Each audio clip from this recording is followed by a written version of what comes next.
मैं जब तक जीवित रहूँगा सर, मैं बीजेपी को वोट नहीं दूंगा सर। हमको ऐसा प्रधानमंत्री नहीं चाहिए कि जो 15 लाख का सूट पहने, 2 लाख का पेन ले, 8,000 अरब करोड़ का फ्लाइट पर्सनल ले। मणिपुर क्या अदर कंट्री है क्या? मणिपुर बहन के संग नग्न घुमाया जा रहा क्या? एक बार गए क्या वहाँ? एक बार गए? हमारे कबड्डी की नेशनल लड़की दिल्ली में रो रही थी, ब्रिजभूषण के साथ एक बार कंप्लेंट किया, वही संसद भवन में उससे उद्घाटन करवा रहे हैं। इनको शर्म लगनी चाहिए।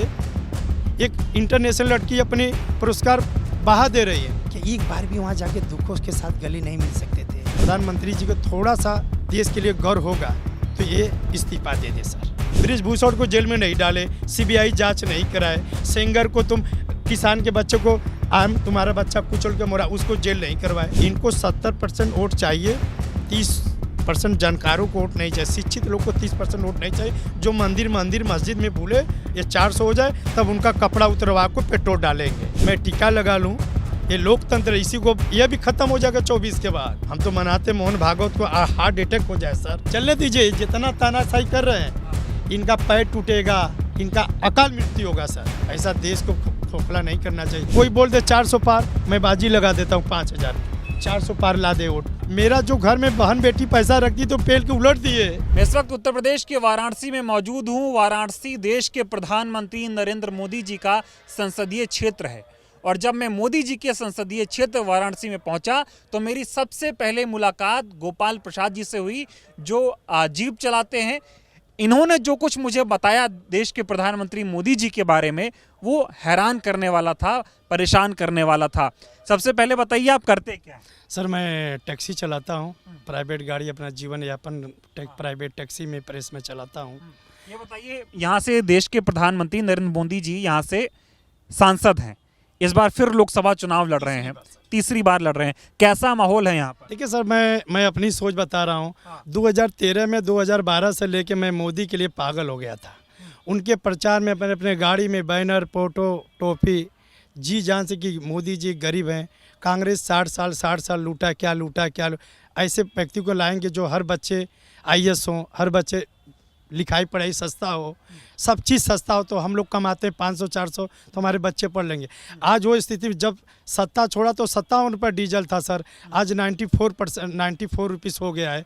बताइए, अभी तो हमको लग रहा है इलेक्शन तो रोके हैं, इलेक्शन जहाँ जीत जाएंगे ये लग रहा है 100 के पार, 400 के पार हो जाएगा सर। मैं एकदम तंग आ गया हूँ सर।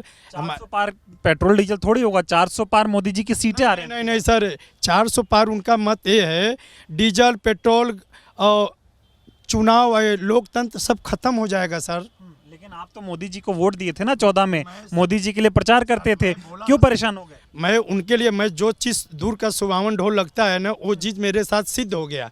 दूर की चीज़ बहुत अच्छी लगती है, जब नज़दीक जाएंगे लगेगा यार ये तो सबसे गंदा चीज़ है। मैं जब तक जीवित रहूँगा सर, मैं बीजेपी को वोट नहीं दूंगा सर। ऐसा क्यों? मैं अपने गाँव में दलितों भाइयों से वोट दिलवाया था, दलितों लोग को वोट दिलवाता। आज वो लोग मुझे गाली देते हैं, तुम साले कहाँ मेरा वोट दिला दे। देखो महंगाई चरम सीमा पे है, अपने बच्चे का प्राइवेट स्कूल से एडमिशन कटवा के सरकारी में भेज रहा हूँ। मनमानी, जो कॉलेज में जाओ उन्हीं का ड्रेस, जो कॉलेज में जाओ उन्हीं के किताब बटेगा, बिकेगा। एक का 13 रेट। बताइए सर, महंगाई कर दी मोदी जी। चरम सीमा सिद्ध मैं कर रहा हूँ सर, चरम सीमा हो जा रहा है सर। अब बताइए, जहाँ नहीं तहाँ देखिए लोकतंत्र पर खतरा है सर। जो मेरी आज़ादी है बोलने का, ये 400 पार जहाँ हो जाएंगे ना, ये भी खत्म हो जाएगी। संविधान खत्म हो जाएगा, 400 हो जाएगा। जिस हमारी बहन बेटी इज्जत से घूम रही है, हम जो टाई बेल्ट लगा के घूम रहे हैं, आज़ादी है। मैं जो BMW चलाता, जो फ्लाइट पे चलते हैं, जो जूता पॉलिश करता, बाबा साहब ने सबके लिए एक बराबर किए हैं। ये इन्हीं बार 400 को बार क्यों कर रहे हैं? संविधान खत्म करेंगे तो सर, आरक्षण भी खत्म कर। जब संविधान खत्म हो जाए आरक्षण ऑटोमेटिक खत्म हो जाएंगे सर। जिस दिन आरक्षण खत्म होगा सर, ऐसे दलित छोटे मारे जाएंगे, कोई कुछ नहीं कर पाएगा सर। तो आप क्यों परेशान हो रहे हैं? यहाँ से मोदी जी सांसद रहेंगे, देश के प्रधानमंत्री बन जाएंगे तीसरी बार, क्या परेशानी है? 10 साल नहीं है, तीसरे में यही लोकतंत्र बचा है सर। हमको ऐसा प्रधानमंत्री नहीं चाहिए कि जो 15 लाख का सूट पहने, 2 लाख का पेन ले, 8,000 अरब करोड़ का फ्लाइट पर्सनल ले। क्या मणिपुर में उनकी देश, मणिपुर क्या अदर कंट्री है क्या? मणिपुर बहन के संग नग्न घुमाया जा रहा क्या? एक बार गए क्या वहाँ? एक बार गए, हमारे कबड्डी की नेशनल लड़की दिल्ली में रो रही थी, ब्रिजभूषण के साथ एक बार कंप्लेंट किया, वही संसद भवन में उससे उद्घाटन करवा रहे हैं। इनको शर्म लगनी चाहिए। एक इंटरनेशनल लड़की अपनी पुरस्कार बहा दे रही है, एक बार भी वहाँ जाके दुखों के साथ गले नहीं मिल सकते थे। सबसे मुझे कष्ट है। तो मोदी जी देश का लोकतंत्र बचाने आए थे, महंगाई खत्म करने आए थे, रोजगार देने आए थे। ये लोकतंत्र बच रहा है। अरे भाई साहब आप लोग पर देश का गौरव, कम से कम आप लोग तो सही रहिए। आप लोग जो सही चीज़ वो दिखाइए। बताइए BHU में, हमारे IIT में जो प्रधानमंत्री से हाथ मिलाने वाला आदमी, आम आदमी तो होगा नहीं, वो नग्न होकर उसके साथ गलत काम किया, जाके MP में सब चुनाव दे रहे थे, प्रचार कर रहे थे। मुझे रिक्वेस्ट है सर, आप लोग सही काम दिखाइए। यदि देश का इनको हमारे प्रिय प्रधानमंत्री जी को थोड़ा सा देश के लिए गौरव होगा तो ये इस्तीफा दे दे सर। मोदी इस्तीफा दे दे। देश के बारे में कुछ भी इनको थोड़ा ख्याल है तो देश बचाने आए हैं। मोदी जी कह रहे जब तक मैं हूँ देश का प्रधानमंत्री रहूंगा, देश की तरक्की करूंगा। ये बताइए, मैं 500 पहले कमाता था, 200 खर्चा होता, 300 बचा लेते थे, 10 रुपये भी बच नहीं रहा है भाई साहब। रोज़ कमाने नहीं, किसी रिश्तेदार में शादी होता है, मैं एक दिन समय निकालने के लिए मुझे सोचना पड़ता था कि कैसे जाऊं, मेरा रोटेशन ख़राब हो जाएगा। मैं अपने बच्चों को जिस माननीय सांसद चंदौली के महेंद्र नाथ पाड़े का रिलेशन का एक विद्यालय है यूनिवर्सल, वो अपने मनमानी के किताब का रेट लेगा, मनमानी फीस लेगा। बताइए मोदी जी ने जो वादे किए थे पूरे किए नहीं किया? 15 लाख कहाँ आया? आपको मिला? आपको 15 लाख मिला? नहीं मिला। काला धन आया? काला धन आया? कहाँ गए? ये सही है कि झूठ है? वाराणसी को बोले थे क्योटो बना देंगे। देखिए, आप सवेरे चलिए टोक्यो का, जहाँ जहाँ मैं आपको घुमा दूंगा वहाँ मुंह दबा के भागेंगे। दूर की चीज़ ढुआवन होती है। देखिए, ये भी रोपवे बन रहा है, या कम से कम 500 ऑटो ले जी खा रहे थे, एक गुजराती कंपनी को बेच दिए। अभी गंगा के पार में कहते गंगा मैया बुलाई हैं, गंगा में 10 सिटी लगा के गुजराती को बेच रहे, सब सारी गंदगी। ऐसी होता था, जब धरना दिया या बात हो तो बेच के भागा। जितना टेंडर लिया सब गुजराती को दे रहे हैं कि हमारे और यूपी के कोई। वाराणसी में गुजरातियों को बसा रहे। हाँ, विश्वनाथ मंदिर में जितना कॉरिडोर होटल बन रहा है सब गुजरातियों के अलर्ट कर दिए। एक भी फैक्ट्री तुमको यूपी में नहीं है, यूपी में एक भी फैक्ट्री बनवाने लायक नहीं हो। कह रहे हैं अब की बार 400 पार कराओ काम। 400 पार उन्हें आने के मतलब, जो देश का आज़ादी है, जो राहुल जी गए थे कोलंबिया में, वो बोले थे मेरा देश लोकतंत्र खतरे में है, उनको सदस्यता ख़त्म कर दी गई से क्या आज़ादी नहीं है मुझे बोलने का? ये यही चाह रहे हैं मेरे पास कोई नहीं बोले, लोकतंत्र खत्म हो जाए। लेकिन मोदी जी गरीबों के लिए काम कर रहे हैं, आपके लिए काम कर रहे हैं। ओ अरे भाई साहब, ये अडानी अंबानी का तीसरा छुपा रुस्तम आदमी है। मोदी ये भी जब PM फंड का पैसा मांगा गया चंदा का, जब डिजिटल इंडिया हो गया है तो आधा घंटा में SBI को पेमेंट दे देना चाहिए। वो 6 महीना के लिए मांगा। जब हमारे माननीय चंद्रचूड़ CGI चंद्र साहब, ऐसा सुप्रीम कोर्ट हर कंट्री में मिले, जब उन्होंने कहा 2 दिन में मुझे ब्यौरा नहीं दोगे तो कार्रवाई होगा, तो बताइए जो अंबानी जी बार बार राहुल जी अंबानी को घेर रहे थे, इन्होंने छोटी छोटी कंपनियों को पैसा देके चंदा दिला दिया।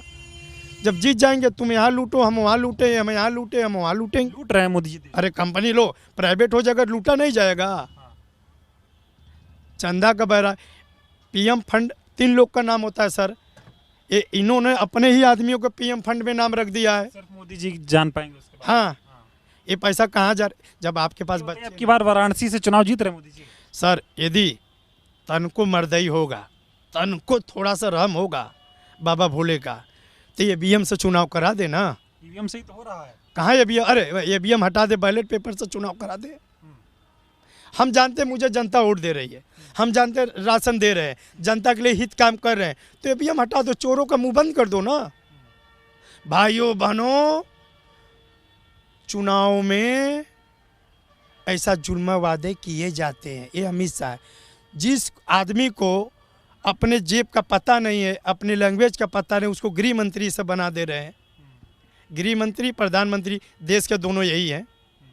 दो लोग चला रहे हैं देश को, 2 लोग यही मैंने ना, यही मैंने गृह मंत्रालय, प्रधानमंत्री, ये अपने आगे किसी को मंत्रालय देंगे नहीं। तो मतलब ठीक नहीं चल रहा है वाराणसी में। ये कभी CBI, कभी ED को हम लोग इतना फेमस नहीं जानते थे, ये जानते थे ये लोकतंत्र है, आज़ादी से एक तरफा काम करती है। अब तो साला जो बोला उसके घर ईडी, जो बोला सीबीआई, उठा के जेल में बंद। तानाशाही हाँ, बृजभूषण को जेल में नहीं डाले, सीबीआई जांच नहीं कराए, सेंगर को तुम किसान के बच्चे को आम तुम्हारा बच्चा कुचल के मोरा उसको जेल नहीं करवाए। तानाशाही हो रही। अरे तानाशाही 45% वो यही 400 पार ये बेट कर रहे हैं। 400 पार हो जाए 90 पार, इनको 70% वोट चाहिए, 30% जानकारों को वोट नहीं चाहिए, शिक्षित लोग को 30% वोट नहीं चाहिए। जो मंदिर मस्जिद में भूले, ये 400 हो जाए तब उनका कपड़ा उतरवा को पेट्रोल डालेंगे। टीका तो आप भी लगा रहे हैं। मेरे शौक है सर, हाँ। मैं टीका लगा लूं। ये लोकतंत्र, इसी को ये भी खत्म हो जाएगा 24 के बाद। खत्म, यही सब चाहते हैं। RSS का काम चलेगा 24 के बाद। हाँ, हम तो मनाते मोहन भागवत को हार्ट अटैक हो जाए सर। ये सबसे देशद्रोही का सबसे ये सब वहाँ से पले हैं। माननीय मोदी जी, अमित शाह, केशव प्रसाद मौर्य, ये सब पढ़े हैं वहाँ से। आरएसएस की शाखा से पढ़े। आरएसएस का संविधान इस देश में हाँ, RSS चलेगा। मनुवादी, जब पहले डॉक्टर भीमराव अम्बेडकर जी जब मनुस्मृति फाड़ के फेंके, ये लोग संकल्प के आए हैं, ये फिर लागू होगा मनुस्मृति। हाँ। राहुल गांधी अभी कह रहे कि दलितों का अपमान इस देश में हो रहा है, पिछड़े के लिए काम नहीं कर रहे। 1% राहुल जी जैसे विज्ञापन ने मैं बोला ना सर, आप लोग अच्छा काम करिए। आप ही लोग के वजह से आज राहुल को सब बेवकूफ़ बना दिए विज्ञापन। अरे यार, सही काम करो। पैसा जहाँ 10 लाख कमाना है वहाँ 5,000 कमाइए। आपके बच्चे परिवार ईमानदारी से काम नहीं कर रहा। नहीं सर, होता तो जीवन में ऐसा नहीं मोदी होता। मीडिया हो गया। दूसर का बारी मोदी को उठा के फेंक देती जनता। तो अब की बार फेंकेंगे आप लोग वाराणसी से कि नहीं? हमारी जन्म तक हाँ। पूरे परिवार 2 पीढ़ी तक इसको वोट नहीं देंगे, मोदी जी को। इतनी नाराजगी। हाँ, नाराजगी है। इनको देश का माया है तो एक बार छोड़ देना भाई साहब, ये सत्ता छोड़ देना। जब अयोध्या का मंदिर, जब ब्राह्मण लोग बोल रहे थे लक्ष्मी को वास होता है, लक्ष्मी जी के साथ पूजा होगा, इन्होंने क्यों नहीं हर जगह अपना जीत किए हैं? क्यों अपना बात अटल बिहारी वाजपेयी उनकी वाइफ को साथ पूजा क्यों नहीं करने दिए? क्यों नहीं करने? ये तानाशाही है कि नहीं? हर जगह पेट्रोल टंकी पर अपना फोटो, रोड पे अपना फोटो, रेलवे में अपना फोटो। सरकारी दफ्तरों में किसी राजनीति का प्रचार नहीं होना चाहिए, नहीं तो फोटो होना चाहिए। लेकिन मोदी जी अपना फोटो हर तरफ लगा रहे हैं। तब की बार ये बताइए, विदा कर रहे हैं मोदी जी को यहाँ से, गुजरात वाराणसी से? हम अपने दिल से सर, यदि भगवान मेरी बात को थोड़ा सा सुनेंगे,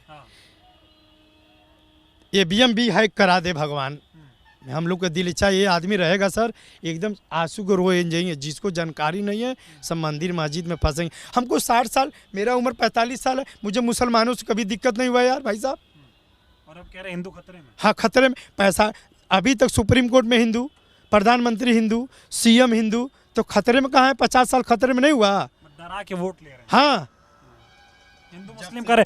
मजेदार बात, अभी मोदी जी का एक बयान आपने सुना होगा, बोले कि कांग्रेस को वोट मत दो, नहीं तो कांग्रेस मंगलसूत्र ले। बताइए। हाँ, बता रहे मैं इसमें 50 साल कांग्रेस ने, इंदिरा गांधी ने जब लड़ाई चल रही थी, अपना पूरा गहना बेच दी। इसका मम्मी पापा सब न्यौछावर हो गए। तो लूटना होता ना, ये आज के आके हरे बहनी नहीं कहते, ये भी EVM का दुरुपयोग किए होते ना, ये आज बीजेपी खत्म हो गई थी, आई थी नहीं। मतलब कोई मंगलसूत्र चोरी नहीं हो रहा, बस झूठ बोल रहे हैं। खुद जब अपनी वाइफ को ही नहीं बचा पाए। मैं सर यही बात करता हूँ, जिस इंसान के पास माँ, बहन, लड़के, जिस बहन के पास वाइफ और लड़के नहीं, वो आंसू नहीं समझ पाएगा दूसरों को सर। रोते तो हैं मोदी जी, कहते सब गाली देते हैं, विपक्ष वाले रोने लगते हैं रैलियों में। अभी बताइए, हम भी रो दे? कदू जी पानी लगा कर रो दे? नहीं, मुझे गुमराह चलने दीजिए। जितना तानाशाही कर रहे हैं, इनका पैर टूटेगा, इनका अकाल मृत्यु होगा सर। ऐसा देश को खोखला नहीं करना चाहिए। देश मेरा एकदम देश खोखले में हो गया है। 400 पार नहीं हो रही है और मोदी जी चुनाव हार रहे हैं वाराणसी से। यहाँ लंगड़े लूजे काना आएंगे, सब जीत जाएंगे यहाँ सर। इनको कह दीजिए गाजीपुर से लड़ लें, इनको कह दीजिए चंदौली से लड़ लें, इनसे कह दीजिए मऊ से लड़ लें, इनको कह दीजिए आजमगढ़ से लड़ लें, समझ में आ जाएगा। मतलब यहाँ से मोदी जी जीतेंगे नहीं, ये का गढ़ है सर। परसेंटेज इनका घटेगा। जब परसेंटेज घटेगा तो इनको तो सोचना चाहिए मेरे साथ क्या हो रहा है। ठीक नहीं हो रहा। आपकी बार सरकार नहीं आ रही मोदी जी की। इस बार 100% मोदी जी नहीं आ रहे। मोदी जी EVM बैलेट से करे तो दूध का दूध पानी के पानी हो जाएगा। कोई बोल दे 400 पार, मैं बाजी लगा देता हूँ 5000। 400 पार ला दे वोट सीट, नहीं आ रही। जीवन में नहीं आएंगे। चलिए बहुत धन्यवाद। बहुत परेशान है मोदी जी से। अरे पर सर, जब से देश मैं 5 साल बहुत खुश था। 2013 में हाँ। जब 14 में आए तो बहुत खुश था कि जिस मैं वोट दिलवाया हूँ उस एरिया में मैं कभी प्रधानी लड़ूंगा एसटी से, हाँ। मुझे सब पूर्ण बहुमत से जिताएंगे। अब गाली दे रहे हैं, अब एसटी का सीट आने वाला है, सब गाली किसको वोट दिला दिए? हाँ। हाँ। कुछ नहीं, मतलब मोदी जी जुमला ठग लिए।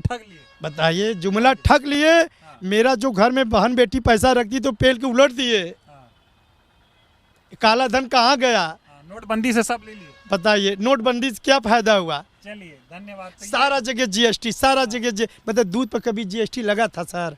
हमारे आटे पे लगा दिए। हमारे मरने पर का फंड जाता है उस पे भी जीएसटी लगा दिए। कोई दिक्कत नहीं, कफन पे दे दो जीएसटी, देश का विकास कराओ। अरे तो विकास कराने में हमारा देश में पुराने जमाने में लोग कहते थे सोने के भारत है, तो उधर आना चाहिए ना सर। यहाँ तो विकास अडानी अंबानी का। बताइए, इन्हीं के तो है। इन्होंने जब जाना कि मुझे कैब में लेना है तो छोटे छोटे कंपनियों को पैसा दे के अंबानी दे चंदा दिला दिए। साले चंदा दो ना, बाद में हम लोग लूटेंगे। अब की बार लग रहा है कांग्रेस आएगी। कांग्रेस देखा जाए साउथ में सब पढ़े लिखे शिक्षित हैं, साउथ में कोई माइक लाल हिला नहीं। यूपी में सब मंदिर से गुमराह किए हैं सर। मेरे पास रोज़ खाने कमाने की ज़रूरत नहीं होती ना, मैं सबके जैसे ये गुमराह किए हैं ना, मैं सबको दे के वोट इनका 9% घटा देता तो आप में गुलामी लिख देंगे। काम धंधा ठीक नहीं चल रहा जब से मोदी जी आए। एकदम पागल हो गए सर। बोल रहे तो रिश्तेदारी में न्योता करना तो मुझे एक दिन छुट्टी के लिए मुझे सोचना पड़ता है, कल नहीं ले जाएंगे बच्चे कैसे खाएंगे, सोचना पड़ता है सर। ये 10 साल में इस तरह की नौबत आ गई। और कहाँ जातिवाद नहीं हो रहा सर, ये लोकतंत्र हमारी आज़ादी। तीनों लोग को जब बांध के, हिंदू मुस्लिम सिख ईसाई सबको जब बांध के चलेंगे तब हमारा देश आज़ाद होगा, देश मजबूती होगा। अब मोदी जी ये सब नहीं कर रहे। बताइए, देश जब आज़ाद हुआ क्या आरएसएस आके आज़ादी किए थे क्या? चलिए ठीक है, मैं समझ गया। चलिए बहुत धन्यवाद बातचीत करने के लिए। लास्ट उम्मीद है सर, क्या नाम है सर आपका? अमन नाम है। अमन नाम जी, मैं रिक्वेस्ट करता हूँ निस्वार्थ आप दिखाइए। मोदी जी आपको 10 लाख दे दे, आपको हड़का दे तो आप डरिए मत सर। मीडिया डरता है। मीडिया डरता है? अरे मुझे जेल हो जाएगा क्या हुआ? रवीश कुमार क्या हुआ? रवीश कुमार डरे नहीं, ताव से बोलते कि मेरे साथ बैठा दो मोदी जी को, काम प्रेस करे। बोलते रहेंगे हम। चलिए बहुत बहुत धन्यवाद। तो देखिए, अभी मैं वाराणसी पहुंचा ही था और इनकी जीप से मैं होटल के लिए निकल रहा था। सोचा इनसे बातचीत करूं, और पहला ही आदमी जो मुझे मिला वो किस तरह से मोदी जी से परेशान है, मोदी जी के शासन से परेशान है। ये तानाशाही का आरोप मोदी जी पर लगा रहे हैं। सोचिए, यहाँ से देश के प्रधानमंत्री सांसद हैं और जिस जनता ने उनको वोट दिया, इन्होंने खुद 2014 में मोदी जी को वोट दिया था, इस उम्मीद से वोट दिलवाए थे, लेकिन कोई काम नहीं हुआ ना वाराणसी में। इनका कहना है देश में भी मोदी जी ने कोई काम नहीं किया, सिर्फ अडानी अंबानी के लिए काम किया है। तानाशाही चला रहे हैं, लोकतंत्र खत्म करने के लिए अब की बार 400 पार का नारा दे रहे हैं, लेकिन जनता अब की बार सबक सिखाएगी और मोदी सरकार अब वापसी नहीं कर रही है, क्योंकि जनता का जो दुख है वो बहुत ज़्यादा बढ़ गया है। इसलिए 150 से 200 का आंकड़ा भी अब बीजेपी सरकार पार नहीं कर पाएगी और वाराणसी से देश के प्रधानमंत्री चुनाव हार रहे हैं, ऐसा इन भाई साहब का कहना है। वाराणसी में रहेंगे, लोगों से बातचीत करेंगे, यहाँ के लोग जो कुछ भी कहेंगे वो हम आपको लगातार सुनाते रहेंगे।